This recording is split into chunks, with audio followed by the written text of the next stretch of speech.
예수님께서는 우리에게 분명하게 말씀하시죠. 아무것도 걱정하지 말고 내 이름으로 구하라고 말씀하십니다.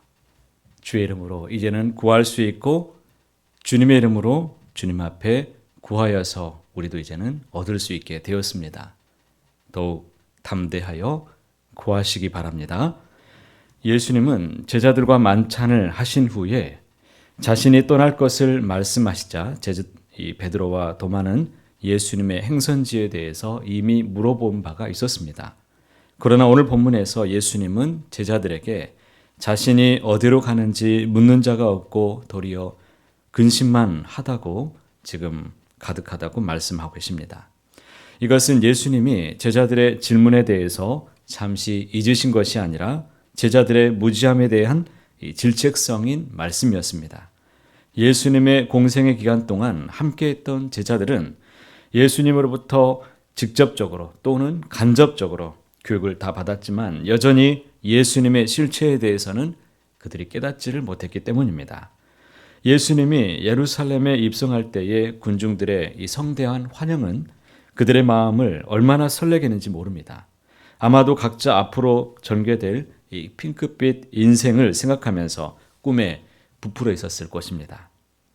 그랬기에 예수님의 이별 통지 앞에서 그것도 앞으로 세상으로부터 핍박을 받을 것이라는 예수님의 말씀에 그들은 망연자실할 수밖에 없었던 것이었습니다.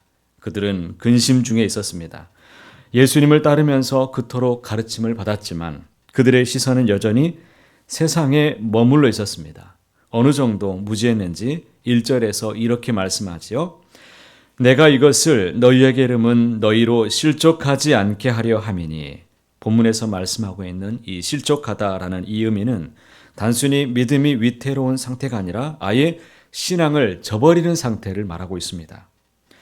다시 말하면 세상으로부터 미움을 받아서 핍박을 당하게 된다면 예수님을 믿지 않을 가능성이 충분하기 때문에 이를 미연에 방지하기 위해서 말씀하신다라는 뜻입니다.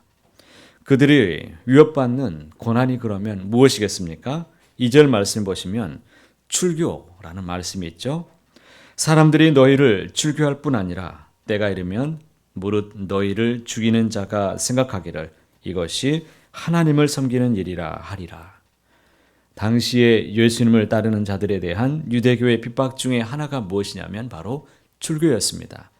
유대 공동체에서 출교는 회당을 출입하는 것을 뜻하는 것인데 이것은 유대 공동체에서의 추방을 의미하는 것입니다. 교인에게 행하는 가장 최고의 형벌이 바로 출교였습니다. 출교당한 사람은 당연히 회당에 나아갈 수도 없고 그에게 2m 이내에 접근을 금지시켰습니다. 교제도 금지시켰고 물건을 팔거나 함께 앉아서 먹는 것조차도 금지시켰습니다. 그가 죽게 되면 우는 것도 금하였고 시체에 돌을 던졌습니다. 출교도 모자라서 믿는다는 이유로 그들은 사형에 처해질 수도 있었습니다. 유대인들이 예수님을 믿는 사람들에게 이처럼 가혹한 형벌을 행할 수 있었던 근거가 무엇입니까? 그것은 바로 하나님을 바로 섬기는 일이라고 생각했기 때문입니다. 사도 바울의 고백을 우리는 잘 알고 있습니다. 갈라디아서 1장 13절에 보면 내가 이전에 유대교에 있을 때에 행한 일을 너희가 들었거니와 하나님의 교회를 심히 박해하여 멸하고 내가 내 동족 중 여러 영갑자보다 유대교를 지나치게 믿어 내 조상의 전통에 대하여 더욱 열심히 있었으나 회심 이전의 사울은 그 누구보다도 하나님을 향한 믿음이 투철했습니다. 당연히 예수를 믿는 교회 공동체는 유대 사회의 뿌리를 뒤흔드는 이단 중에 아주 극악한 이단이라고 생각했기 때문에 발본색원하는데 최선을 다했던 것입니다. 스데반 집사의 죽음을 당연하다고 생각했던 그였습니다. 그랬던 그가 다메섹 도상에서 예수님과의 인격적인 만남으로 인해서 그는 회심하게 되었습니다. 그가 그토록 핍박했던 예수가 곧 하나님의 아들이라는 이 사실 앞에 자신의 무지를 깨닫게 되었습니다. 예수님께서 낙담 중에 있는 이 제자들에게 말씀하신 것은 다름이 아니라 앞으로 닥칠 자신들의 일들을 미리 예수께로부터 들은 후에 실제적으로 그 일을 당하게 되면 예수님이 오늘 이 말씀을 하셨음을 기억하고 그들로 하여금 평강을 주시고 위로와 확신의 기쁨을 얻도록 하기 위해서 지금 말씀하고 계신 것입니다. 그렇다면 그것이 어떻게 가능하겠습니까?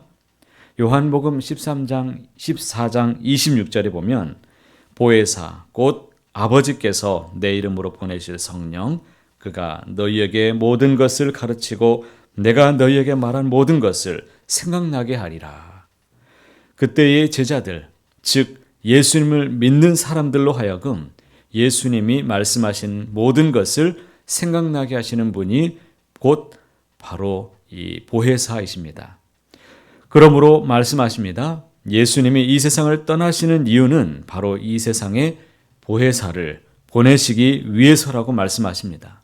그러면 보혜사가 이 세상에 오셔야만 되는 이유에 대해서 예수님은 다음과 같이 세 가지로 말씀하십니다.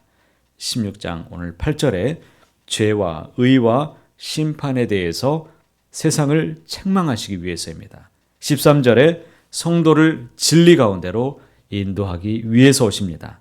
14절에 그리스도를 영화롭게 하시기 위해서 일하시는 분이십니다. 오늘 8절 말씀 함께 읽어보시겠습니다. 그가 와서 죄에 대하여 의에 대하여 심판에 대하여 세상을 책망하시리라. 예수님은 십자가 대속의 보혈로 인간을 죄에서 구원해 주셨습니다. 하지만 대속의 대상은 인간이지만 모든 사람을 의미하지는 않습니다. 사람들 중에서도 죄에 대해서, 의에 대해서, 심판에 대해서 분명히 깨닫고 십자가 대속의 보혈에 자신을 의탁하는 그 사람만이 구원을 얻게 될 것입니다. 그러나 이러한 깨달음과 결단조차도 보혜사 성령님에 의해서만 가능하다라고 주님이 말씀하고 계십니다. 우리가 죄에 대해서, 의에 대해서, 심판에 대해서 깨달을 수 있게 되는 것은 우리 스스로 의해서가 아니라 보혜사 성령님이 우리와 함께 하시기에 가능하다라는 것입니다. 바로 이러한 깨달음 속에서 성령님은 믿는 사람들을 진리 가운데로 우리를 오늘도 인도하고 계십니다. 진리의 말씀을 견지하며 살아갈 수 있도록 오늘도 우리를 도와주고 계시며 주님의 영광이 이 세상에 드러나도록 오늘도 이끌고 계심을 꼭 기억하시길 바랍니다. 오늘 본문 말씀을 통해서 우리의 삶 속에 늘 근심과 걱정이 있게 되는 그 이유가 그러면 무엇입니까? 제자들이 근심 중에 있는 이유는 예수님께서 그와 함께 있음에도 불구하고 그들의 시선이 지금 여전히 세상을 바라보고 있었기 때문입니다. 그들이 예수님을 향했던 모든 기대와 소망은 지극히 세상적인 근심이었기 때문입니다. 그들은 예수님이 진정 어떤 분인지 알지 못했기 때문에 예수님의 고난 앞에서 모두 달아나고야 말았습니다. 그러나 오순절 성령 강림 이후에 제자들의 삶은 180도 완전히 달라졌습니다. 아니, 출교와 죽음이라는 최악의 상황에도 굴하지 않는 복음의 증인으로 온전히 살아내게 되었습니다. 성령 강림 이후의 시대를 살고 있는 우리는 어떻습니까? 예수님께서 약속하신 보혜사가 이미 우리 안에 영으로 임해 계시고 말씀으로 우리를 여전히 품고 함께하고 계십니다. 그럼에도 불구하고 내 안에 근심과 걱정이 지금 이 시간 가득한 이유가 있다면 그것은 바로 무엇 때문일까요? 혹은 오늘 본문의 제자들처럼 여전히 세상적인 것에 관심을 갖고 내 야망이, 내 생각과 내 계획이 성령의 뜻에 대치되기에 오는 걱정과 근심은 아닌지요. 그렇다면 이 시간 더욱 우리 성령님을 의지해서 우리 앞에 온전히 우리의 연약함을 도와달라고 더욱 간구하시기를 바랍니다. 주님은 이제는 예수님의 이름으로 간구하라고 말씀하고 계십니다. 주의 이름으로 간구할 때에 하나님으로부터 직접 놀라우신 은혜를 받게 될 것입니다. 놀라운 은혜를 경험하게 되실 것입니다. 우리에게 하나님께서 오늘도 힘을 주시기를 원하십니다. 더욱 하나님께 부르짖어 간구해서 내 안에 찾아오는 근심과 염려가 있다면 그 자리를 주님의 이름으로 물리치시고 더욱 세상 것 의지하지 말고 주님만을 더욱 의지하며 간구하며 나아가시기를 높으신 주님의 이름으로 간절히 소원합니다.